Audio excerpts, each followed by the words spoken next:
여러분, 사람은 누구나 무엇이든지 처음 어떠한 것을 배우는 상황이라면 아무래도 미숙하고 부족한 부분이 있기 마련입니다. 사람이 아주 재능이 있는 사람 외에는 처음부터 능숙하고 처음부터 잘하는 사람은 없습니다. 그래서 처음에는 이렇게 실수를 많이 하더라도 많이 칭찬을 해주고 격려를 해줘야 합니다. 그런데 이 데살로니가 전서 편지를 받는 데살로니가 성도들은 예수님을 믿은 지 3개월, 아무리 길게 잡아도 6개월 정도밖에 안 된 이방인들이었고, 그래서 초신자들, 새신자들이었습니다. 그래서 사도 바울은 이 데살로니가 전서에서 성도들을 격려하고 칭찬하는 내용을 많이 담고 있습니다. 우리가 본문 4장을 읽었는데요. 앞에 전반부 1장부터 3장까지는 바울이 성도들의 믿음으로 인해 하나님께 감사를 드리는데 그 감사를 여러 번 반복해서 드리고 있습니다. 그런데 여러분, 성도들이 바울 사도가 자신들로 인해 하나님께 감사하는 내용을 편지로 읽을 때 무슨 생각이 들었을까요?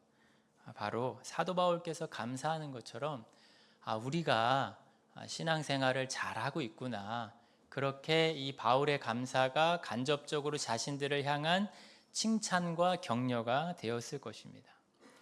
하지만 여러분, 당연히 예수님 믿은 지 유대인도 아닌 이방인들이 6개월밖에 안 됐는데 당연히 문제가 있었을 수밖에 없습니다. 사실 문제가 여러 가지가 있었습니다. 그래서 바울은 3장까지는 감사와 칭찬과 격려를 마치고 나서 4장부터는 이제 여러 가지 훈계와 권면을 하고 있습니다. 특히 우리가 읽은 본문 3절에 보면 뭐라고 되어 있죠? 하나님의 뜻은 이것이니 너희의 거룩함이라 라고 되어 있듯이 성도들의 거룩함에 대해서 권면을 하고 있습니다. 특히 바울은 3절부터 5절에서는 이 거룩함에 대한 세 가지 명령을 하고 있습니다. 세 가지 명령. 그리고 6절부터 8절에는 거룩하게 세 가지 명령을 지켜야 할 세 가지 이유를 말하는데, 우리가 오늘은 이 3절부터 5절에 나오는 세 가지 명령을 통해 우리의 거룩함에 대해서 좀 살펴보고 은혜를 나누도록 하겠습니다. 그럼 이 세 가지 명령이 무엇인지 한번 눈으로 보겠습니다. 3절 끝부분을 보시면 뭐라고 되어 있죠? 음란을 버리라 라고 첫 번째로 명령을 합니다. 그리고 4절에서는 각각 거룩함과 존귀함으로 자신의 아내를, 넓게는 자신의 배우자를 대하라 라고 두 번째 명령을 합니다. 그리고 5절에서는 하나님을 모르는 이방인과 같이 세욕을 따르지 말라라고 명령합니다. 여러분, 이 세 가지 명령들을 보시면 아시겠지만 거룩함에 있어서 특별히 한 부분을 강조하고 있습니다. 그 한 부분이 무엇이죠? 바로 성적인 부분입니다. 사실 여러분, 성적인 부분에 있어서 내가 정결하다, 깨끗하다 해서 우리가 모든 면에 있어서 거룩한 것은 아닙니다. 사실 여러분, 이 거룩함은 이 성적인 정결함보다는 매우 큰 범주의 것입니다. 마치 3절에서 바울이 하나님의 뜻은 이것이니 너희의 거룩함이다 라고 말할 정도로 거룩함은 하나님의 백성들이 세상과 구별되게 살아가는 삶의 모든 전체 영역과 전체 방식에 대한 하나님의 뜻입니다. 그런데 여러분, 오늘 본문에서 사도 바울은 거룩을 가르치면서 왜 이 성적인 부분을 두드러지게 강조하는 것일까요? 여러분, 우리 한번 경험적으로 한번 생각을 해보겠습니다. 여러분, 만약에 어떤 사람이 음란에 빠져 있다면 그 사람을 거룩하다라고 말할 수 있을까요? 여러분, 어느 신자든지 그가 음행을 행한다면 그는 거룩한 상태에 있다라고 말하기가 어렵습니다. 우리가 경험적으로 우리의 신앙생활을 반추해 볼 때 성적인 정결함은 거룩함에 있어서 우선적이고 중요한 요소입니다. 그런데 여러분, 이 경험적인 것을 떠나서 성경이 거룩함에 있어서 성적인 부분이 매우 중요하다라고 가르치고 있습니다. 여러분, 예를 들어서 여러분 신약 성경에 보면 죄의 목록들이 나오는 부분들이 있습니다. 죄의 목록들. 근데 이 죄의 목록들을 쉽게 말하면 뭐라고 말할 수 있냐면 거룩함을 방해하는 죄의 목록들입니다. 그런데 이 신약 성경에 나오는 이 죄의 목록들을 잘 들여다보면 이 죄의 목록에서 항상 첫 번째로 등장하는 죄의 항목이 무엇일까요? 성적인 죄입니다. 우리 한번 찾아볼까요? 갈라디아서 5장 19절부터 21절입니다.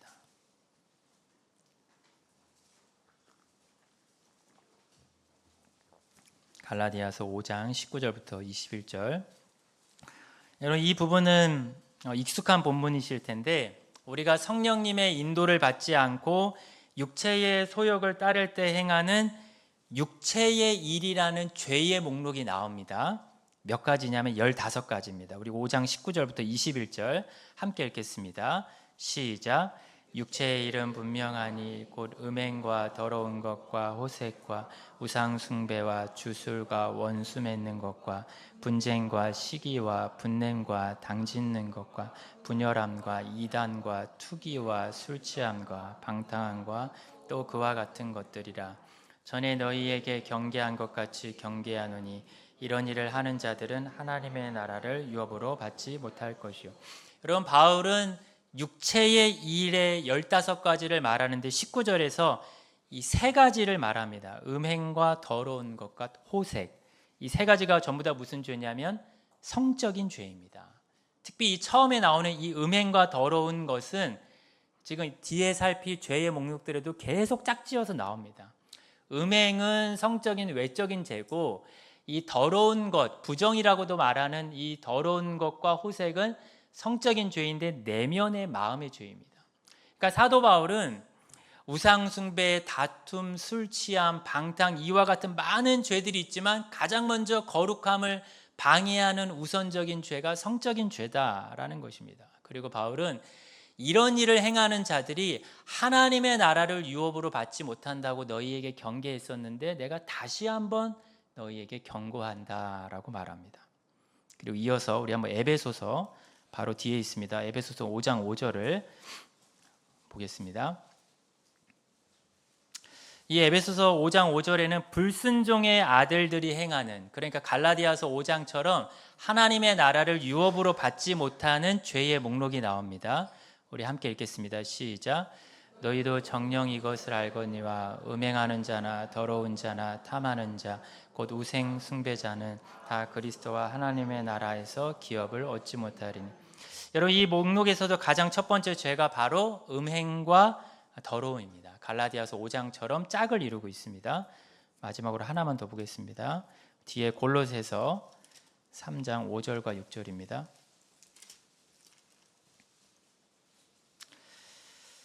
이 부분에는 하나님의 진노가 임하는 죄의 목록을 나열하는데 5절과 6절 함께 읽겠습니다. 시작.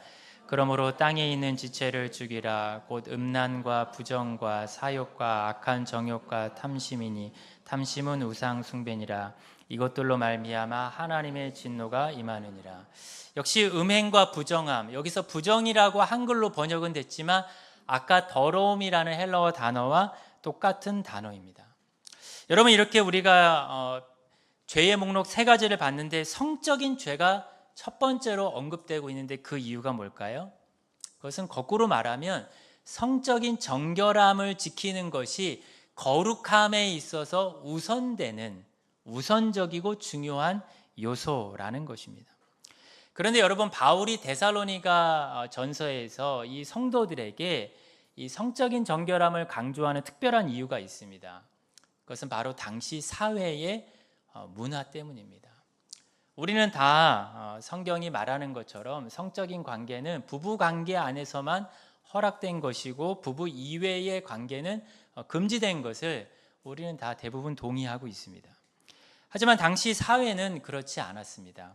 당시 데모스테네스라는 그리스 정치가이자 웅변가는 이런 말을 했습니다.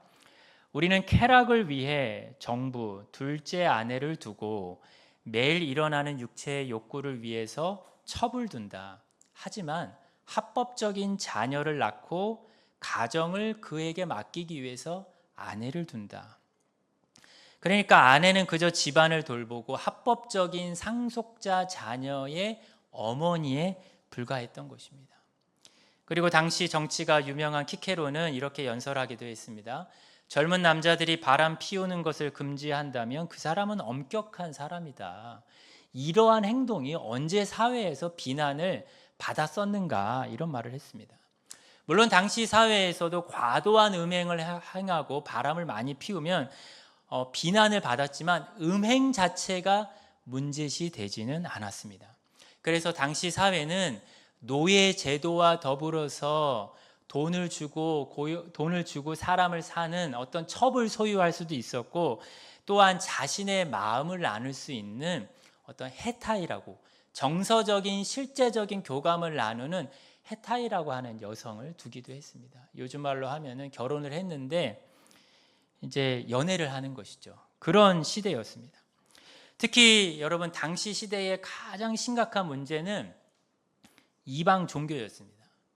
당시 이방 종교에서 이 성적인 행위는 그 이방 종교에 가입하기 위한 입문 의식이었습니다.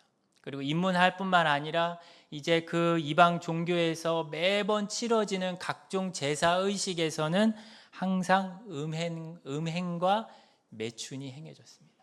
그리고 그 매춘에 대한 수익금이 성전 건축의 수익금으로 사용됐습니다. 그러니까 당시 사회가 매우 성적으로 문란한 사회였습니다.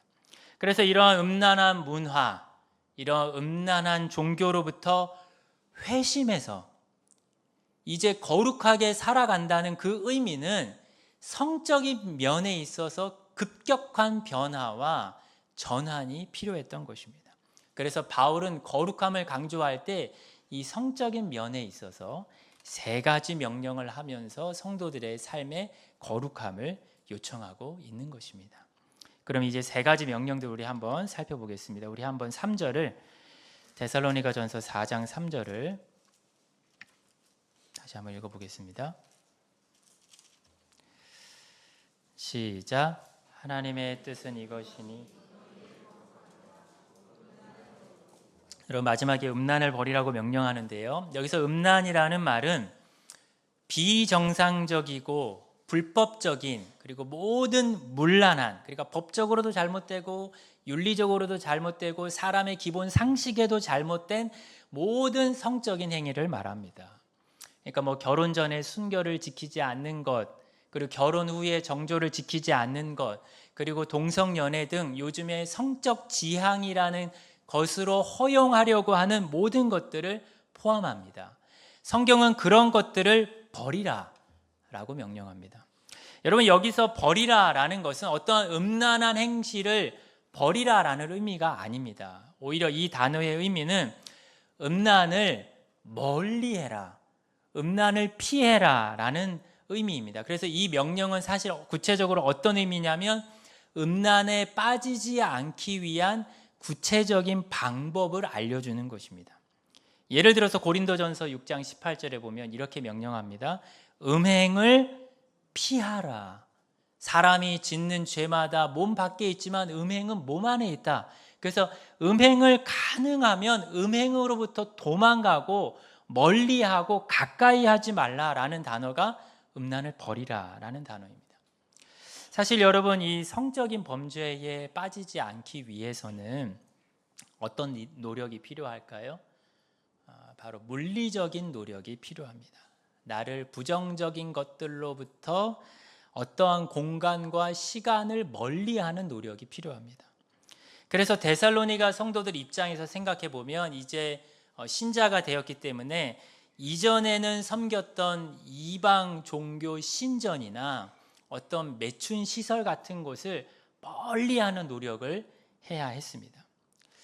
여러분, 음란한 욕구는 어떤 대상으로 인한 그 대상이 사람이든 사람이 아니든 어떠한 영상이든 보이는 것이든 들리는 것이든 시각과 청각, 촉각 등 감각적인 자극을 통해서 음란한 욕구가 시작이 됩니다. 그래서 감각적인 자극을 제공하는 대상을 멀리하고 피하는 방식으로 성적인 정결함을 지켜야 한다는 것입니다. 우리가 매우 잘 아는 요셉은 어떠했습니까? 보디발의 아내가 날마다 요셉을 유혹했습니다. 우리가 주일학교 때 설교를 많이 들었지만 창세기 39장 10절에 보면 여인이 날마다 요셉에게 청하였으나 요셉이 듣지 아니하여 동침하지 아니할 뿐더러 함께 있지도 아니하더라. 여러분, 요셉은 의도적으로 듣지 않았고 아마 그 상황을 생각해 본다면 들은 척도 하지 않았고 함께 있는 장소를 피하려고 했습니다. 그리고 결정적으로 유혹을 당했을 때는 자신의 겉옷마저 버려두고 어쨌든 그 공간과 시간을 피하기 위해서 도망하고 멀리하면서 성적인 정결을 지켰습니다. 하지만 여러분, 반대로 이 성적인 범죄를 행했던 다윗은 어떠했습니까? 사무엘하 11장 2절에 보면 이렇게 되어 있습니다. 저녁 때에 다윗이 그의 침상에서 일어나 왕궁 옥상에서 거닐다가 그곳에서 보니 한 여인이 목욕을 하는데 심히 아름다워 보이는지라, 이렇게 되어 있습니다. 여러분, 여기서 보다라는 동사가 2번 사용됐습니다. 그곳에서 우연히 거닐다가 보니 여인이 목욕하는데 그 모습이 심히 아름다워 보인다. 여러분, 처음에는 그냥 거닐다가 그 여인이 있는지 없는지도 모르고 우연히 본 것입니다. 의도하지 않고 본 것입니다. 하지만 2번째로 봤다는 것은 아름답게 보여지는 그 여인을 자신의 의지로 주목해서 본 것입니다. 다윗의 무슨 실수일까요? 바로 자신의 눈과 자신의 시선을 통제하지 않은 것입니다. 유혹이 들어오는 통로를 차단하지 않은 것입니다. 여러분, 죄의 유혹은 항상 우리에게 이 진입해 들어오는 통로가 있습니다. 우리가 그 통로를 차단하고 제어하지 못하면 사람은 음란에 빠지게 됩니다. 그래서 솔로몬은 그의 아들에게 권면을 하면서 잠언 5장 8절에 너의 길을, 아들아 너의 길을 그 음녀에게서 멀리 하라. 음녀의 집문에도 가까이 하지 말라. 가능하면 멀리 해야 한다는 것이죠. 성적인 정결을 위해서는 유혹받기 쉬운 대상, 어떤 시간, 장소, 그것을 멀리하는 것이 가장 기본적인 원칙입니다. 특히 요즘은 안 좋은 영상들을 접하기가 너무 좋은 시대입니다. 만약 이런 영상들로부터 쉽게 노출되는 유혹을 받는다, 자신이 그런 유혹에 좀 약하다, 그러면 가능하면 그런 것들을 피하고 멀리할 수 있는 방법을 강구해야 합니다. 그리고 만약에 결혼 전에 내가 사랑하는 연인과 데이트를 하는 시기라면, 아니면 내가 결혼을 했는데 결혼한 이후에 배우자 이외의 어떤 대상에게 성적인 매력을 느낀다면 가까이 하지 말고 멀리 해야 합니다. 특히 우리 부모들은 자녀들이 자신을 잘 지킬 수 있도록 자녀들에게 관심을 가지고 대화하며 어떻게 이성 교제를 하고 있는지, 또 해야 하는지 젊었을 적 자신의 어떤 그런 것들을 오픈하면서 자녀들과 대화를 해야 합니다. 인간은 본성적으로 유혹을 멀리하지 않습니다. 유혹을 멀리하지 않고 유혹에 손을 뻗는 것이 인간의 본성입니다. 경건하고 의로운 삶을 살았던 욥은 욥기 31장 1절에 이렇게 고백했습니다. 내가 내 눈과 약속하였나니 어찌 처녀에게 주목하랴. 욥은 그냥 어떠한 이성을 쳐다보는 것이 아니라 내가 이성을 주목해서 보지 않겠다라고 내가 내 눈과 내가 약속했다. 여러분, 그냥 쳐다보는 것은 할 수 있죠. 그건 어쩔 수 없습니다. 하지만 내가 다윗이 2번째 관심을 가지고 주목해서 보았던 그런 행동은 내가 하지 않겠다. 내 눈과 약속하고 내 귀와 약속하고 나의 시간과 공간에 대해서 약속해야 한다는 것입니다. 음란을 피하기 위해서는 이러한 결단과 노력이 필요하다는 것입니다. 그래서 첫 번째 명령에서는 성적인 정결을 지킬 이러한 실제적인 외적인 행동의 지침을 주고 있습니다. 그럼 두 번째 명령, 우리 4절이 아닌 5절부터 한번 보겠습니다. 5절입니다. 시작. 여러분, 두 번째 명령은 세욕을 따르지 말라라는 것입니다. 첫 번째가 음란을 버리라라는 어떤 외적인 행동의 권면이라면, 이 두 번째 권면은 이 마음을 지키는 내적인 행동의 내적인 마음의 권면입니다. 여러분, 여기서 이 세욕이라는 말은 성적인 탐욕을 말합니다. 성적인 욕망을 말합니다. 그래서 세욕을 따르지 말라라는 의미는 성적인 탐욕, 성적인 욕망이 나를 사로잡은 상태 안에 있지 말라라는 것입니다.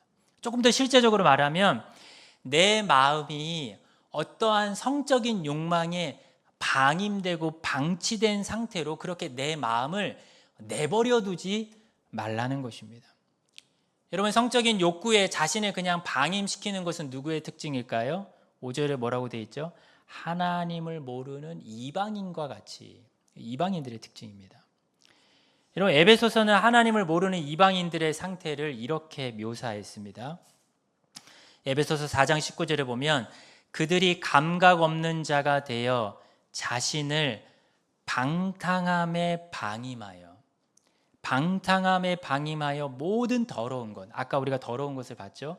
더러운 것을 욕심으로 행하되라고 되어 있습니다. 여러분, 신자와 불신자의 차이는 무엇이냐면 어떤 더러운 성적인 욕망에 나를 그냥 방임시켜 놓는가, 아니면 신자로서 내 마음에 그런 것들이 발견됐을 때 그것으로부터 나를 절제하고 지키느냐가 신자와 불신자의 차이라는 것입니다. 거룩한 신자라면 자신의 마음에 악한 것이 발견된다면, 내가 그것을 인식하고 깨달았다면 그것을 방임하지 않습니다. 내 마음의 파수꾼은 남이 돼줄 수 없기에 나 자신이기에 내가 파수꾼이 되어야 합니다. 그리고 신자들은 더 나아가 마음의 악한 욕망을 발견하면 그것을 어떻게 해야 할까요? 죽이는 자들입니다. 아까 골로새서 3장 5절을 보았지만 뭐라고 되어 있었죠? 그러므로 땅에 있는 지체를 죽이라. 곧 음란과 부정과 사욕과 악한 정욕과 탐심이다. 이런 것들을 죽여라. 이러한 것들을, 마음 안에 벌어지는 이러한 부정한 것들을 죽여야 된다. 어떻게 죽일까요? 성경은 뭐라고 말씀합니까? 로마서 8장 13절에 보면 너희가 육신대로 살면 반드시 너희가 죽지만 너희가 영으로서 너희의 몸의 행실을 죽이면 너희가 도리어 산다. 성경은 간단하게 말합니다. 너희가 죽을 것이냐, 아니면 너희 속에 있는 몸의 행실을 죽일 것이냐. 여러분, 이 말씀은 성령님의 능력으로 우리의 몸과 우리의 마음 안에서 나오는 악한 행실과 악한 욕망과 생각들을 죽이고 그러한 악한 세력들을 꺾으라는 것입니다. 하나님은 우리가 육신의 욕망대로 살지 않도록 성령님을 보내어 주셨습니다. 물론 우리의 옛사람은 예수님과 함께 십자가에 못 박혀 죽었고 우리는 이미 새로운 피조물이고 새 사람이 되었습니다. 하지만 여전히 우리 속에는 옛사람의 죄성, 그 본성이 남아 있습니다. 그런데 이러한 우리의 연약함을 도우기 위해서 성령님은 우리 안에 거하시면서 소극적으로는 우리 안에 남겨져 있는 옛사람의 욕망과 생각들을 죽이고 절제하게 하시고 적극적으로는 새 사람으로서 합당한 마음을 품게 하시는 것입니다. 여러분, 사람은 이 성적인 것이 본능이기 때문에 내가 결혼을 했든 결혼을 안 했든 내가 나이가 들었든 안 들었든 사람은 부정적이고 악한 성적인 생각과 마음을 가질 수 있고, 그래서 때로는 정말 부끄러운 이 희롱의 말이나 성적인 말이나 안 좋은 행위들을 할 수 있습니다. 하지만 우리가 이런 실수들을 하지만 우리의 더러운 생각과 욕망이 내가 나를 방임시키는 것이 분명히 죄다라는 것을 인식해야 합니다.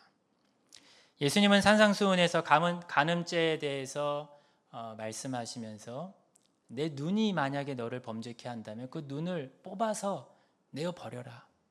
내 손과 발이 만약에 죄를 범하게 하거든 이 지체를 잘라내버려라. 그 지체를 가지고 지옥에 가는 것보다 낫다. 물론 여러분 정말 예수님이 손과 발을 잘라버려라 그런 의미가 아닙니다. 예수님이 말씀하신 의도는 바로 죄를 그렇게 미워하고 죄를 그렇게 싫어하고 죄에 대해서 단호해야 한다는 것입니다. 근데 죄에 대한 이런 경각심 있는 마음을 누가 주실까요? 성령님이 주십니다. 그래서 우리는 마음속으로 우리가 기도 시간에 성령님의 은혜를 구하면서 성령님 제가 제 마음속에 방치되어 있는 이런 부끄러운 죄를 정말 미워하게 해주시고 한탄하게 여기게 해달라고 기도해야 합니다. 그리고 적극적으로 더 나아가서는 하나님 저에게 거룩함을 사모하는 마음을 달라고 해야 하는 것입니다. 이렇게 우리가 하나님의 은혜를 의지하며 지속적으로 간구한다면 사도 바울이 명령하는 것처럼 악한 세욕으로부터 우리를 지킬 수 있는 것입니다. 그래서 두 번째는 우리의 마음과 관련된 명령입니다. 그럼 마지막 세 번째 명령 우리 한번 4절을 같이 읽겠습니다. 시작.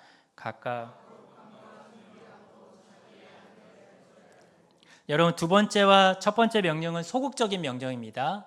버리라 하지 말라 이런 명령인데 세 번째는 긍정적인 명령입니다. 자기 아내, 자기 남편을 거룩하고 존귀하게 대하는 것입니다. 이 세 번째 명령은 부부관계를 좋게 잘 형성하는 긍정적인 방법으로 성적인 정결을 지킬 수 있는 것을 권면하는 것입니다.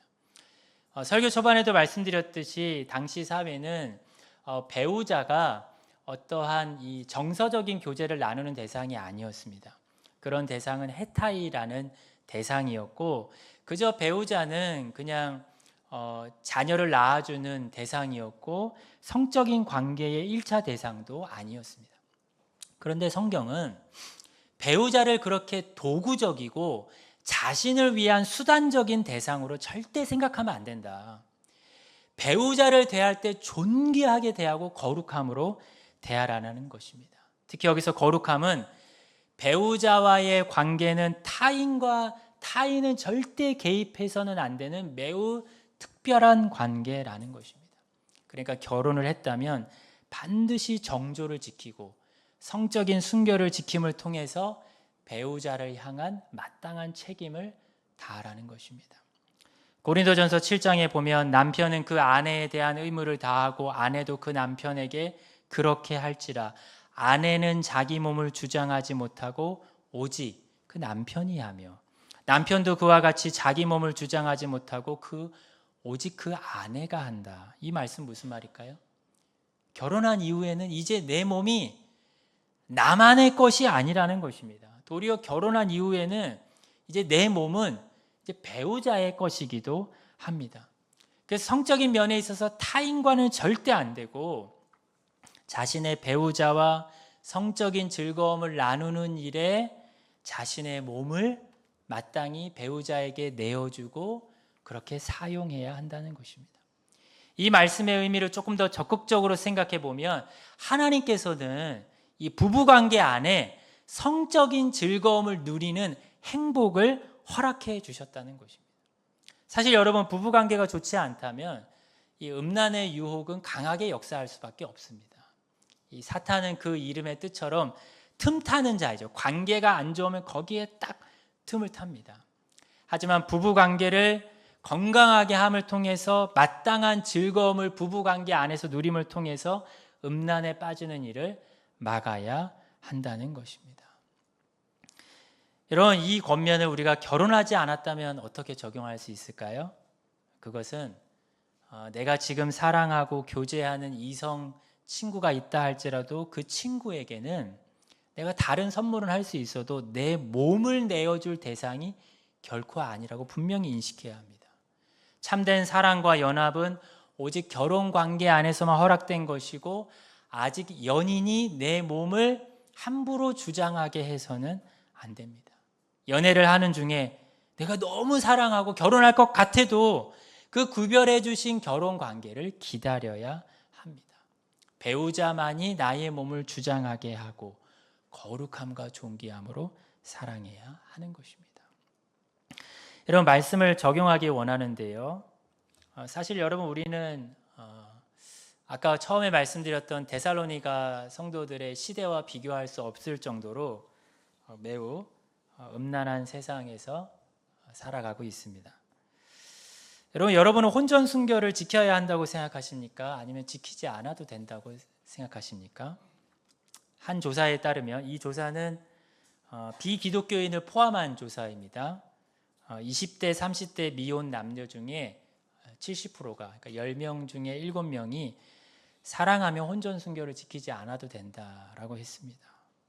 그럼 기독교인은 어떨까요? 기독교인들을 대상으로 20대, 30대를 대상으로 조사했는데 성인 기독교인 중에 절반 이상이 50%가 결혼 전에 괜찮다라고 했습니다. 여러분 이런 인식은 많은 기독교인들의 생각이 시대의 흐름에 의해 바뀌었다라는 것을 보여주는 것입니다. 또한 지성인이라고 하는 한 대학 교수는 이 시대는 이제는 혼전 순결, 성적 순결의 개념을 수정해야 한다라고 공식적으로 얘기를 했습니다. 그 교수는 뭐라고 말했냐면 요즘은 결혼은 시기가 늦어지고 있고 혈기왕성한 20, 30대에 결혼을 못하는데 그들에게 성관계를 못하게 하면 안 된다라고 말을 했습니다. 그리고 또 이렇게 말합니다. 요즘에는 이혼의 비율도 높아지고 재혼도 많아지고 있는데 초호대만 적용되는 성적 순결이 뭐 그렇게 중요하냐. 그냥 시대적으로 성적 순결, 결혼 관계 안에서만 성관계가 허용된다라는 그 순결 개념 자체를 없애자라고 말한 것입니다. 지성인이. 여러분 지금 시대는 성의 자유로운 해방이 인간의 삶의 행복이라고 말합니다. 성적인 욕구를 채워주면 인간은 범죄도 줄어들고 인간의 삶의 만족도가 높아진다는 것입니다. 최근에 제가 자녀들의 교과서를 봤는데 이런 시대적인 흐름을 따라서 자녀들이 받는 성교육의 내용을 보면 도덕적인 기준이 사라져 가고 있습니다. 사실 최근에 이 중고등학생들의 성관계를 소재로 한 영화나 드라마가 얼마나 많은지 모릅니다. 그리고 여러분 이 시대는 각종 불법 음란물이 성행하고 있습니다. 여러분 온라인상에서 불법적인 이 유해물들이 매우 많습니다. 예를 들어서 온라인 도박, 주식, 투자, 부동산, 불법 식품, 의약품 이런 것들이 많습니다. 하지만 여러분 이러한 다양한 불법 유해물 중에 성매매와 음란물과 관련된 것이 몇 프로를 차지할까요? 40% 이상을 차지합니다. 수많은 음란물이 스팸 메일, 문자, 카톡, 텔레그램, 페이스톡 우리 삶 깊숙이 침투해 옵니다. 오늘 아침에 제가 텔레그램을 열었는데 안녕하세요라고 2개의 톡이 와 있었습니다. 그런 시대예요. 그리고 여러분 이 불법 유해물만이 아니라 성적인 소재를 가진 유튜브 쇼츠, 아이들이 하는 인스타 릴스 그런 거 보면은 그런 매우 자극적인 것을 해야 이 조회수가 올라가니까 불법적인 것이 아닌 것에도 매우 성적인 것이 많아지고 있습니다. 우리가 살아가는 시대는 데살로니가 전서 이 시대하고는 비교할 수 없을 정도로 악하고 음란한 시대입니다. 그런데 여러분 우리는 거룩에 있어서 중요한 요소인 이 성적인 정결을 잘 지키고 있습니까? 그리고 우리의 자녀들 또 우리의 손자 손녀들은 어떻습니까? 여러분 우리는 이런 시대 속에서 우리의 거룩함을 위한 싸움을 해야 하고 싸움을 가르쳐야 합니다. 여러분 근데 데살로니가전서에서 거룩함을 강조할 때 항상 함께 세트로 강조되는 것이 있습니다. 그것이 무엇이냐면 바로 주님의 강림, 주님의 재림입니다. 우리 한번 데살로니가전서 3장 13절 한번 같이 읽어보겠습니다.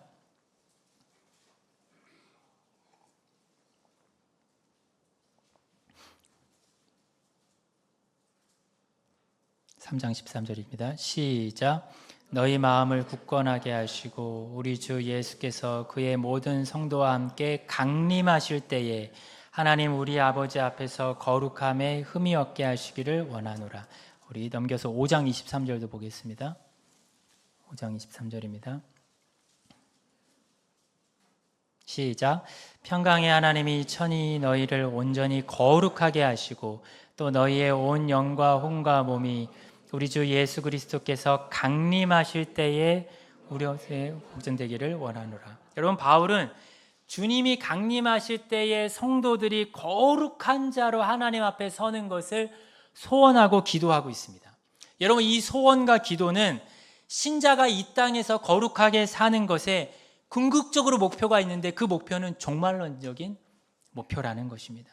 마지막 날 주님 앞에 흠없이 서는 것이, 그래서 우리가 주님 앞에 마지막 날 흠없이 서기 위해 이 땅에서 거룩함을 지킨다는 것입니다. 여러분, 마지막 날 주님 앞에 거룩하게 서는 것이 왜 그렇게 중요할까요? 그리스도의 재림하실 때 무슨 일이 벌어집니까? 혼인잔치가 벌어집니다. 결혼잔치. 신자들은 예수님의 신부가 되어 혼인잔치에 참여하게 됩니다. 그런데 여러분, 예수님의 신부가 되는 사람들의 자격이 무엇이죠? 거룩함입니다. 거룩한 예복입니다. 계시록 19장에 보면 그리스도의 신부들은 스스로 자신을 준비하되 자신의 옳고 의로운 행실이라고 불리는 거룩한 예복을 준비한 사람들입니다. 그러니까 여러분, 우리가 이 땅에서 내가 결혼을 했든 안 했든, 내가 남자이건 여자건, 내가 나이가 많든 적든 상관없이 가장 중요한 것은 무엇일까요? 우리 모두가 다 예수님을 믿는다면 그리스도의 신부라는 것입니다. 그래서 우리는 남편 되신 그리스도의 신부로서 그날 그리스도의 옆에 합당하게 서도록 이 땅에서 지금 거룩하게 살아가는 것입니다. 물론 여러분, 우리가 거룩함을 추구하는 이 성화의 싸움에서 우리가 잠깐 실패할 수 있습니다. 여러분, 웨스트민스터 신앙 고백에서도 이 성화의 전쟁에서 부패의 잔재가, 그러니까 옛사람의 죄성이 우리 속에서 잠시 크게 우세할 수 있다라고 말합니다. 잠시 우리가 죄의 유혹에 노출될 수 있고 심지어 다윗처럼 우리의 양심이 마비될 수도 있습니다. 하지만 여러분, 하나님은 자신의 백성들에게 어떻게 하실까요? 다윗에게도 그렇고 신자에게도 그렇고 우리에게도 그렇고 반드시 우리를 거룩한 신자로 살아가게 하십니다. 하나님은 우리를 사랑하시기 때문에, 우리를 사랑하시는 하나님이 의롭기 때문에 우리의 죄에 대해서 징계를 내리십니다. 고통의 징계를 내리십니다. 다윗이 주께서 나를 괴롭게 하심은 주의 성실하심 때문입니다. 하나님은 자신의 성실하심으로 우리가 거룩함을 어기는 죄를 지으면 하나님이 징계를 내리십니다. 고통을 주십니다.